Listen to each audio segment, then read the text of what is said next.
nous puissions ouvrir la parole de Dieu et continuer sur notre série des paroles qui consolent. Nous avons vu dans un premier temps, c'est Donald qui l'a développé, que ce n'était pas forcément la bénédiction qui consolait, mais que c'était la présence de Dieu. La présence de Dieu, elle dure toujours quand la consolation, elle est ponctuelle. Ensuite, nous avions vu que ce n'était pas forcément la divinité de Jésus qui consolait, mais que c'était son humanité. Le fait qu'il était capable de nous comprendre, qu'il était capable de prendre soin de nous. Et aujourd'hui, je vous propose que nous réfléchissions autour de ce thème qui dit que nous sommes consolés parce que Jésus nous dit toujours la vérité. Alors, lorsque j'ai eu ce thème sur le cœur, les membres de l'équipe pasto m'ont dit « Mais c'est quoi le lien entre le fait d'être consolé et le fait que Jésus nous dise toujours la vérité ?» Est-ce que le fait que quelqu'un nous dise la vérité est un élément de consolation lorsque nous passons par la souffrance ? Je pense qu'il faut bien distinguer deux types de consolation. La consolation, qui j'allais dire est un petit peu une consolation un peu bisounours, d'accord ? Qui fait du bien sur l'instant, qui fait du bien à l'instant T, parce que l'on se sent entendu, parce qu'on a pris soin de nous, et je pense qu'elle est utile. Et puis la consolation qui construit, la consolation qui libère. Il y a une donnée qu'il ne faut jamais oublier, c'est que toute chose concourt au bien de ceux qui aiment Dieu et qui sont appelés selon son dessein. C'est ce qu'écrira l'apôtre Paul aux Romains. Toutes choses, les bonnes comme les mauvaises. Et toutes choses participent à notre construction. Que ce soit les épreuves, que ce soit les tentations, que ce soit les difficultés, que ce soit nos erreurs, que ce soit nos fautes, que ce soit nos incidents de parcours, toutes choses concourent à notre bien et permettent notre construction et notre épanouissement spirituel. Et voyez-vous, c'est un élément qui est hyper consolant. C'est que lorsque nous passons par des moments compliqués, avec Dieu, nous avons cette certitude. C'est que Dieu nous dira la vérité sur la raison pour laquelle on y passe, nous dira la vérité sur le fait qu'il a une solution, mais nous dira également la vérité sur le fait que ce moment que nous vivons permettra de construire des choses en nous. Et en cela, la vérité que Dieu nous dit, elle est consolante, puisqu'elle nous servira. Et ce que j'attends d'un ami, je ne sais pas vous, mais ce n'est pas qu'il me dise que je suis le meilleur du monde. Mais ce que j'attends d'un ami, c'est qu'il sache pointer à certains moments dans ma vie des éléments qui peuvent être des dangers. Et c'est ce que j'aimerais voir en 3 points ce matin avec vous. C'est 3 éléments où Jésus va nous dire la vérité et cela va nous être utile, cela va nous aider à traverser des moments compliqués et cela va nous permettre de construire quelque chose. Dans l'évangile de Jean, il est dit que si vous demeurez dans ma parole, vous êtes vraiment mes disciples. Vous connaîtrez la vérité et la vérité vous affranchira. Le fait d'être un disciple de Christ, c'est d'être dans sa parole, c'est de recevoir sa vérité, de recevoir la vérité, de manière à vivre une libération. Et nous le savons tous, la souffrance peut être une véritable épreuve. On continue ? Donc première chose, il nous dit la vérité sur nos souffrances. C'est-à-dire que il y a certaines situations dans nos vies où finalement, nous les mettons un petit peu, on les planque, on les cache. Des éléments que l'on a vécus et qui sont douloureux et qu'on met dans les placards. C'est ce que j'appelle les squelettes cachés dans les placards. Vous savez, ces éléments que l'on ne veut plus voir parce qu'ils nous ont fait souffrir, qu'on ne veut pas traiter parce qu'on ne sait pas exactement comment le faire. Bref, en quelque sorte, on les met de côté.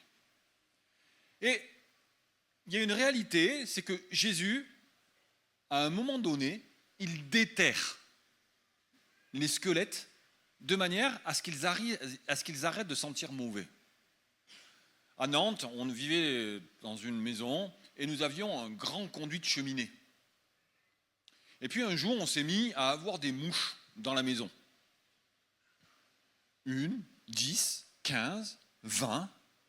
Alors on est plutôt soigneux, alors on s'est demandé ce que c'était, etc. Et puis on n'arrivait pas à trouver. Et alors on a utilisé à peu près tous les insecticides possibles et inimaginables.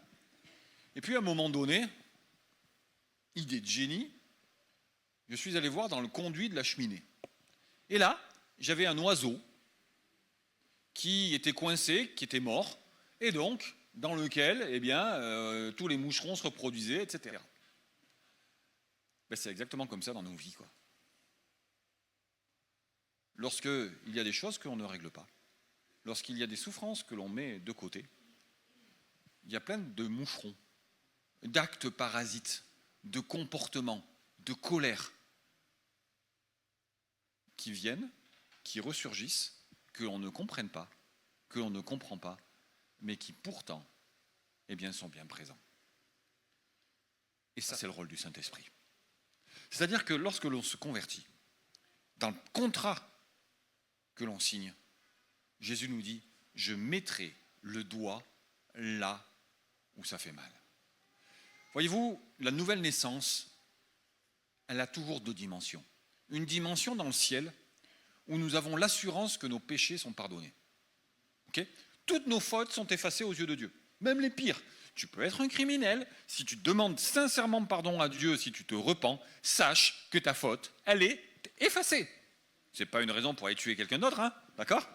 Ok ? Mais ta faute, elle est effacée, c'est une certitude. Mais simplement, tu auras à gérer les mouches qui sont inhérentes à l'acte que tu as commis. Bien souvent la culpabilité, voire même la prison. Et Dieu, il nous dit, ok, tu vas naître de nouveau, tu seras complètement pardonné, c'est-à-dire que tu rentreras dans ton identité d'enfant de Dieu, mais charge à toi, maintenant, de régler les choses que tu as à régler. À un moment donné, Jésus, va apprendre la mort de son ami Lazare, et il va attendre 3 jours. Lorsqu'il va arriver, il va pleurer avec les amis de Lazare et il savait très bien qu'il allait le ressusciter. Il va aller devant le tombeau, il va dire à Lazare de ressusciter, Lazare va ressusciter. Et ensuite, ça c'est le symbole de la nouvelle naissance. Et ensuite, il va dire cette phrase qui est extraordinaire.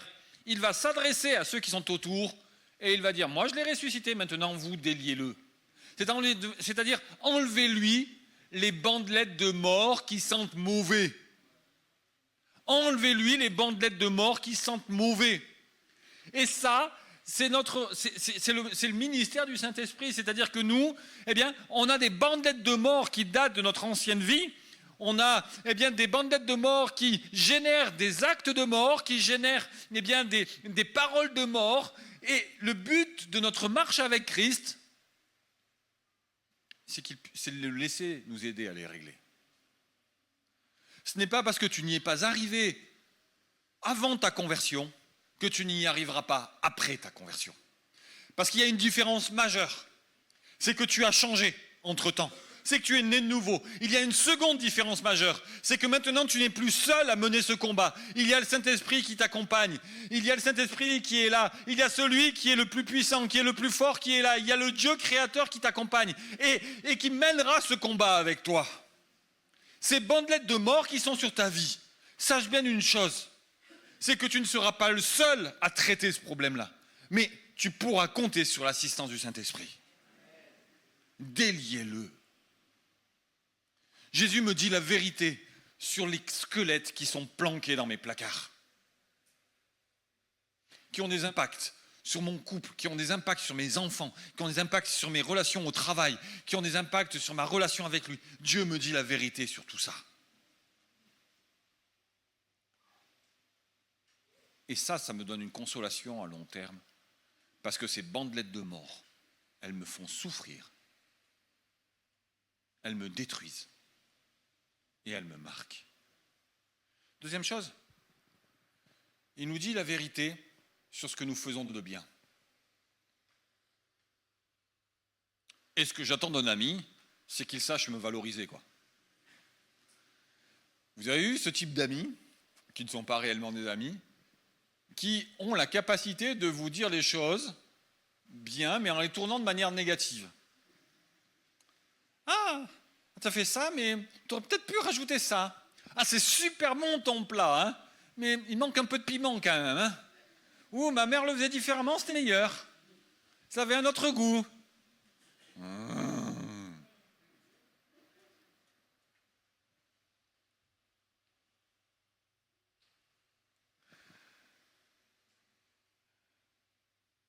Dieu ne fonctionne pas comme ça. Dieu ne fonctionne pas comme ça. C'est-à-dire que le choix de Dieu, et ça c'est un truc moi que j'aime dire, parce que ça m'a vachement aidé dans ma vie quand je l'ai compris, c'est que le choix de Dieu, ce n'est pas de regarder ce qui va mal chez nous, mais c'est de regarder ce qui est bon chez nous. Ah bon? Oui. Il choisit, premièrement, de regarder le sang de Jésus et non pas notre péché. Vous inquiétez pas, hein? Dieu, il sait très bien que Néhémie est une pécheresse. Il n'y a aucun problème. Il le sait aussi bien que vous. Je le suis aussi d'ailleurs, un pécheur. Hein. Il n'y a pas qu'elle. Nous le sommes tous. Ok? Quelle que soit la manière dont nous sommes habillés, nous sommes des pécheurs. Quelles que soient nos années de conversion, nous sommes des pécheurs. Quelle que soit notre histoire, nous sommes des pécheurs. Oui ou non? On est OK avec ça? C'est bon, il n'y a pas que Néhémie, ça la rassure. Hein? Mais Dieu, lui, il choisit de regarder non pas notre état de péché, non pas notre nature pécheresse, mais il choisit de regarder l'œuvre de Christ. L'œuvre de son Fils qui est mort à la croix et qui a souffert pour nos péchés, qui a porté notre péché. Dieu choisit de regarder ça. C'est le choix de Dieu. Et quand on commence à comprendre ça, alors on peut le décliner. C'est-à-dire que, je prends souvent cet exemple, l'exemple d'Abraham. Abraham va passer son temps à douter. Quand on lit l'histoire d'Abraham, d'abord, il y a énormément d'éléments qui manquent, parce que ce n'est pas en quelques 13 chapitres, 13 ou 14 chapitres, qu'on peut résumer l'histoire d'un homme. Mais on s'aperçoit que Abraham a énormément douté de la promesse de Dieu. Et qu'il a même devancé la promesse de Dieu en allant vers sa servante, etc., comme la loi de l'époque lui permettait, le code d'Hammurabi lui permettait. Pourtant, il est dit d'Abraham que ça va être le père de la foi. Et pour quelle raison? C'est parce qu'à un moment donné, Abraham va croire, et l'auteur aux Hébreux nous dit que cela va lui être imputé à justice. Dieu ne va pas regarder toutes les fois où Abraham va douter, mais Dieu va choisir de regarder la fois où Abraham va croire. Un autre exemple? David, l'homme selon le cœur de Dieu. Pas moi qui le dis, c'est la Bible. David était l'homme selon le cœur de Dieu. Adultère, meurtre, orgueil. Dieu aurait pu choisir de regarder ça chez David. Mais il a préféré regarder la capacité de David à se repentir. Et voyez-vous, la grande force d'Abraham, ou la grande force de David, c'est d'être capable de produire des actes positifs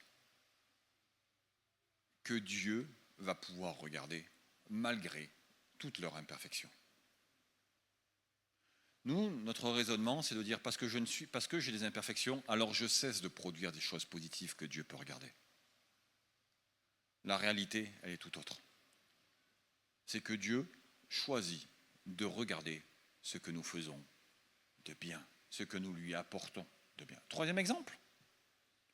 Un jour, nous comparaîtrons tous au tribunal de Christ.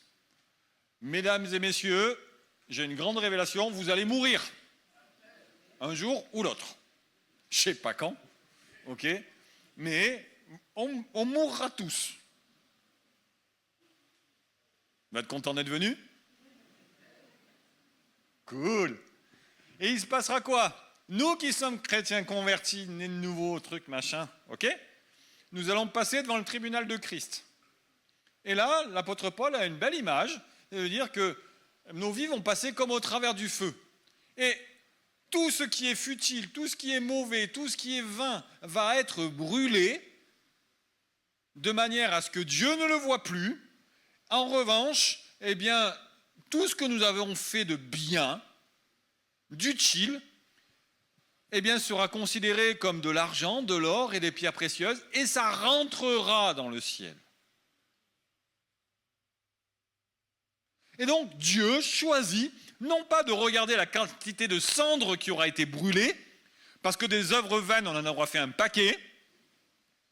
Il n'y a qu'à voir le temps que l'on passe. Enfin bref, passons. Mais il choisit de regarder les œuvres bonnes que l'on aura accomplies. Et ça, c'est consolant. Parce que j'ai un Dieu qui est capable de me dire, oui, tu as des cadavres dans le placard et je vais t'aider à les gérer, mais oui, également, tu es capable de faire des trucs bien, quoi. Oui, je suis fier de toi. J'aime quand la Bible dit que Dieu, quand Moïse va naître, il va trouver l'enfant beau. J'aime quand, il y a cette image où Dieu va convoquer le diable et lui dire, t'as vu mon serviteur Job? Il est sacrément fidèle, lui, hein? Et je lui fais confiance pour relever le défi par rapport à toi. Je suis certain qu'il sera à la hauteur du défi que tu lui imposeras. Waouh, quelle marque de confiance!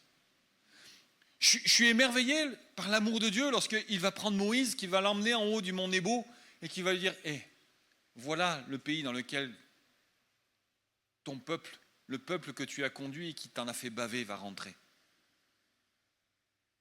Et que là, Moïse va prendre soin de Moïse jusque dans sa mort. Voyez-vous, tous ces éléments nous montrent une chose. C'est que Dieu n'est pas le Dieu qui regarde ce qui va mal, ce que nous faisons de mal, mais Dieu nous encourage dans ce que nous faisons de bien. Il nous a donné des talents. Il nous a donné la possibilité de nous épanouir et de produire des fruits. Il nous a donné le Saint-Esprit de manière à ce que nous puissions lui ressembler et produire le caractère de Christ, avoir les sentiments qui étaient en Jésus-Christ. Il valorise notre persévérance, il valorise notre courage. Si seulement nous pouvions avoir conscience à quel point Dieu est fier de nous. Un père,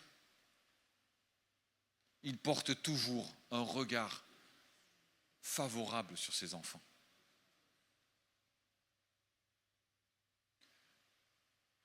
Du moins quand c'est un bon père.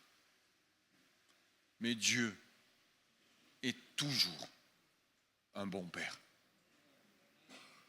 Toujours un bon père.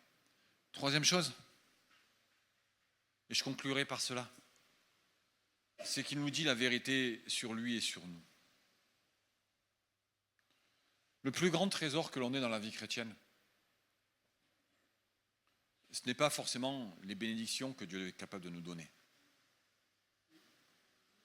Mais c'est juste le privilège que nous pouvons d'être en relation avec lui.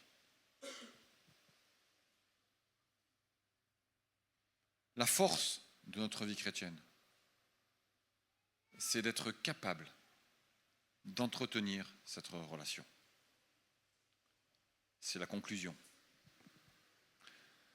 Et donc, la puissance de notre relation avec Dieu, c'est quoi? C'est d'être vrai. La force d'un couple, c'est quoi? C'est d'être capable de partager. C'est d'être capable d'être en relation. Okay. À partir du moment où un couple est moins en relation, le lien s'étiole. Et le couple perd de sa force, le couple perd de son, de sa légitimité. Jésus nous dira toujours la vérité sur là où nous en sommes avec lui. Toujours. Et il le fera. Pour quelle raison? C'est parce que c'est important pour lui que nous soyons conscients que nous avons une responsabilité dans la relation qui nous unit à lui. Lorsque nous sommes convertis, il y a une alliance qui a été scellée. Quelque chose de fort qui a été créé entre Jésus et nous. Lorsque nous nous sommes convertis, Jésus s'est engagé en disant « Moi, je ne te lâcherai jamais la main. Jamais. » Et Jésus y veille à chaque moment et à chaque instant. Dis-toi bien que Jésus veille et nourrit la relation qu'il a avec toi tous les jours. C'est sa préoccupation. On est un certain nombre dans cette salle ce matin. Jésus n'a qu'une seule obsession. C'est celui qui est assis sur ta chaise. Il ne pense qu'à toi. La seule chose qu'il veut, c'est toi. La seule chose qu'il veut, c'est être en connexion avec toi. C'est que tu sois toujours en relation avec lui. Pas simplement en priant de temps en temps, pas simplement en venant à l'église le dimanche, mais que tes journées, tu les passes avec lui et qu'il puisse les passer avec toi. Il veut être ton bon berger. Il veut être celui qui t'accompagne. Parce que c'est ce qui est le plus important. J'ai même envie de te dire que tes actes comptent moins que la relation que tu peux avoir avec lui. Mais c'est la raison pour laquelle il nous dira toujours la vérité. Lorsque pour X ou Y raison, comme dans les vieux couples, on peut nous mettre de l'écart. On peut se lasser de Jésus. La foi peut nous apparaître comme étant parfois un petit peu fade. Lorsque l'on découvre quelque chose, on est tout feu, tout flamme. Et puis, quand ce quelque chose, même extraordinaire, devient quelque chose de quotidien, alors cela perd de sa saveur. Et on peut avoir tendance à vouloir redécouvrir d'autres choses.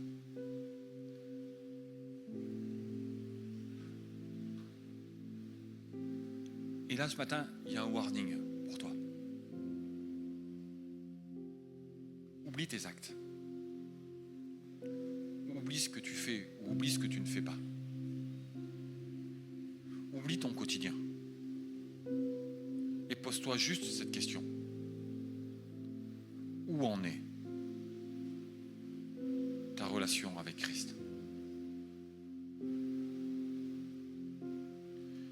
Il y a bien des souffrances qui sont liées au fait que nous ne sommes plus en connexion avec Jésus. On a tous vécu ce moment où on rentre dans ce lieu, on rentre dans l'église, ou alors on ouvre notre Bible, on se connecte vraiment à Dieu d'une manière forte. Et quand on repart, alors notre souffrance, elle est toujours présente, on en a toujours conscience. Mais il y a un truc qui s'est passé. Il y a un truc qui s'est passé. Le souci, c'est que le temps passe, la souffrance elle reste présente, mais la qualité de ma relation, elle diminue. Parce que je la trouve fade. Parce que j'ai le sentiment qu'il ne se passe rien. Parce que ce n'est pas l'image de ce que j'avais imaginé. Et donc, la souffrance reprend ses forces.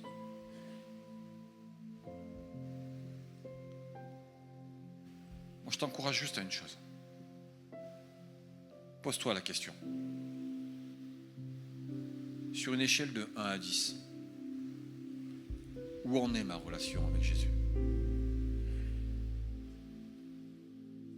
Où en est ma relation avec Jésus? 1, je suis dans la friend zone. Jésus, c'est un pote comme les autres.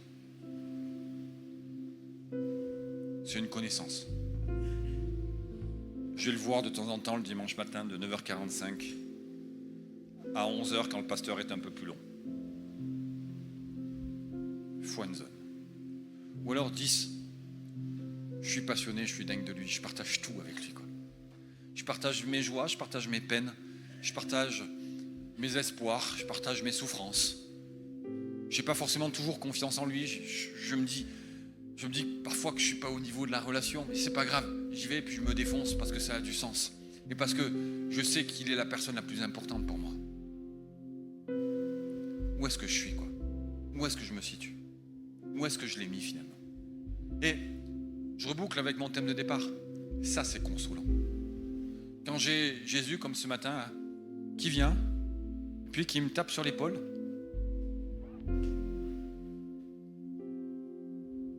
On en est où? Il se passe quoi? Jésus qui vient, qui nous tape sur l'épaule et qui nous dit hey, on partage plus grand-chose en fait. On partage juste 1h15 le dimanche matin. Et un petit verset vite fait. Ou alors un moment de louange où tu fais plus attention à la musique qu'aux paroles. On partage plus grand-chose. Et là, il y a du warning de partout qui s'allume. C'est ce qu'on appelle une conviction de péché, de justice et de jugement. Ce moment où Jésus vient et pointe du doigt une réalité et où on se dit ça fait mal sur le coup. C'est un petit peu comme de l'alcool à 90 mis sur une plaie. Mais ensuite, ça apporte de la joie parce que quelque chose de normal est rétabli. Jésus te tape sur l'épaule. Je ne suis plus qu'un ami comme les autres. Je ne suis plus ton Seigneur, je ne suis plus ton maître, je ne suis plus ton roi, je ne suis plus ton Dieu. Simplement. Et je vous le redis, peu importe ce que tu fais, ce que tu feras sera la conséquence de ta relation avec Dieu. À partir du moment où ta relation avec Dieu est bonne, alors tes actes forcément changeront. À partir du moment où ta connexion avec Dieu est OK, où il y a du partage, alors automatiquement le péché t'enveloppera moins facilement.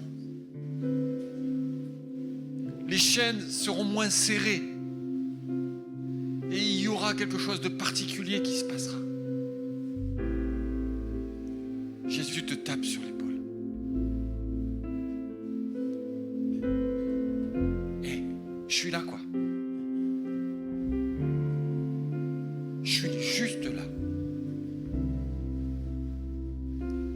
Je conclurai cette conclusion. Cherchez premièrement le royaume de Dieu et sa justice. Cherchez premièrement la personne de Jésus. Et je vous assure que toutes choses vous seront données par-dessus. On peut se lever à notre place et vraiment vivre ce temps en disant OK.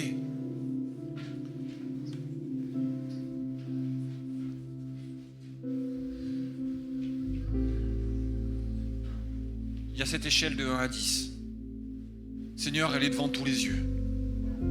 Je prie pour que le Saint-Esprit puisse éclairer les cœurs. Seigneur, que l'on puisse défocaliser des actes, défocaliser de ce que nous faisons pour être focus sur la qualité de notre relation avec toi. Elle ne se décline pas en nombre d'heures de prière. Elle ne se décline pas en nombre d'heures de lecture de la Bible. Cette relation, elle se décline par la qualité du partage que nous pouvons avoir avec toi. Merci mon Seigneur, merci mon Dieu. Je te prie pour que le Saint-Esprit puisse éclairer les cœurs. Je te prie pour que durant ce temps de louange, quelque chose de particulier puisse se produire dans un cœur, dans une vie, et que il y ait des marqueurs forts qui puissent être mis. Je prie pour qu'il puisse y avoir des réconciliations. Je prie pour qu'il puisse y avoir des changements et des transformations dans les cœurs. Je prie pour que tu reprennes ta place numéro 1, Seigneur. S'il te plaît, Saint-Esprit, passe dans les vies, passe dans les cœurs, qu'il y ait une onction forte qui soit là, qu'il y ait une onction fraîche qui soit là, s'il te plaît, dans le nom puissant de Jésus. Amen. Merci de nous avoir suivis. Si tu as apprécié être avec nous, n'oublie pas de liker et de partager sur les réseaux. Nous proposons chaque dimanche 2 célébrations. Viens nous rejoindre, nous serons heureux de t'accueillir. À la Pépinière, tous les âges sont représentés. Viens booster ta foi au contact de ta génération. Besoin d'un rendez-vous ? Nos pasteurs se tiennent à ta disposition. N'hésite pas à les contacter. Si tu as des questions sur la foi ou sur la Bible, tu peux en discuter avec notre équipe pastorale. Inscris-toi dès maintenant. Tu peux suivre nos prédications, posts et actualités sur les réseaux. N'oublie pas de visiter notre site internet. Tu veux t'intégrer et nous connaître un peu plus ? Télécharge dès maintenant notre application et reste connecté. À bientôt, à la Pépinière.